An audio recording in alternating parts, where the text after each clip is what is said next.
In this home workout, we're going to build strength and flexibility simultaneously by performing lower body stretching in between sets of weighted push-ups and pull-ups. And then we'll do some supplementary exercises to build muscle in the chest, back, and shoulders. There's a link in the description to download the program.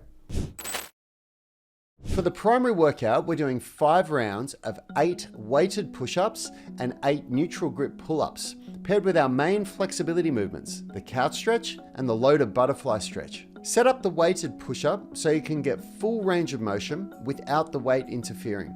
Focus on keeping your scapula depressed at all times. An easy cue for you to think of to do this is to pull your shoulders down towards your butt. And keep a straight line from the head to the feet.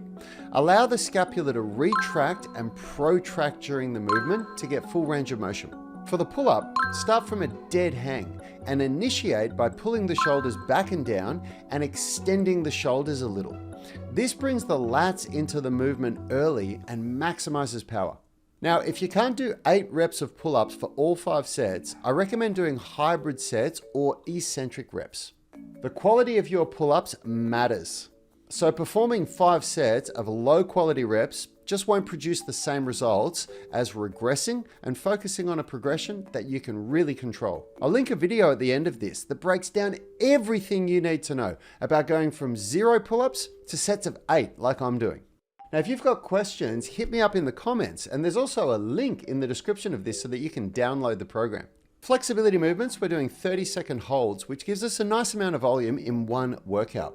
For the couch stretch, get into a posterior pelvic tilt and then push your butt back towards your heel to increase intensity. And your 30 seconds starts once you get into that position. The loaded butterfly is really simple. Just keep your spine flat against the wall, feet together, get your feet close to the groin, and then just allow the weight to push your knees down. Now, after your 5 sets, we move into the supplementary B exercises. And here we're doing some isolated work for the chest and back, specifically the traps, the rhomboids, and the deltoids. For the chest flies, try to get your spine horizontal and keep your scapula depressed at all times. Same cues for the bent over lateral raise. And put your intention into the muscles that you're working here. With isolated work like this, it's easy to just smash out reps without targeting the muscles properly. But training with intention is something that I learned from my friend Ben Pakulski, and it's been a game changer. It refers to where your mind is during every moment of every rep. So don't just think about the movement, think of the muscle. So we're doing 3 sets of 8 to 10 reps here with a 3-second eccentric contraction. Make sure you stay honest with your 3-second eccentrics for both of these exercises. It's really going to help maximize muscle growth. All right, for the supplementary C exercises, we're doing a flat supine dumbbell chest fly for 3 sets of 8 to 10 reps and a standing cable face pull for 3 sets of 8 to 10.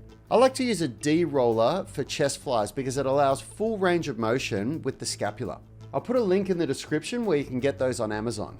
For the chest fly, keep your scapula depressed and don't bring your hands any closer together than you see me doing. This way you keep constant tension in the pecs. When your hands go above your shoulders, you actually deload the muscle, which we don't want to do. For the cable pull, initiate by pulling the shoulders back and down, then pull the elbows high so that your upper arm is in line with the cable. In the eccentric phase, keep your scapula retracted until your elbows are straight, and then allow your scapula to protract at the end of the rep for full range of motion. You'll notice that I always do antagonistic movements together to create a balanced workout and maximize the use of time. So this way you can rest like 1 to 2 minutes between exercises, and then when you perform the first exercise again, you will have had 3 to 4 minutes rest on that muscle group. This is a very efficient and effective way to work out. All right, for the supplementary D exercises, we're pairing a standing cable lat pullover with a prone 30-degree incline dumbbell trap 3 raise. Now, both exercises, we're doing 3 sets of 8 to 10 reps with a 3-0-1-0 tempo. Focus on keeping your elbows straight in both movements. For the lat pullover, initiate by pulling the scapula down into depression.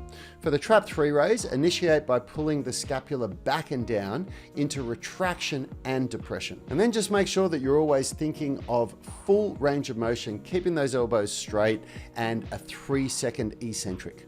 And then we're on to our rotator cuff work with 4 sets of 8 to 10 reps of the seated dumbbell external rotation from the knee.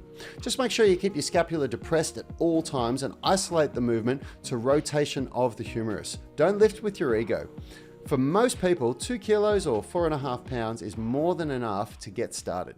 To see a follow-along routine of one of my home workouts, you can click or tap the screen there. And if you like this video, please subscribe to the channel, comment if you've got any questions, and I'll see you in that next video.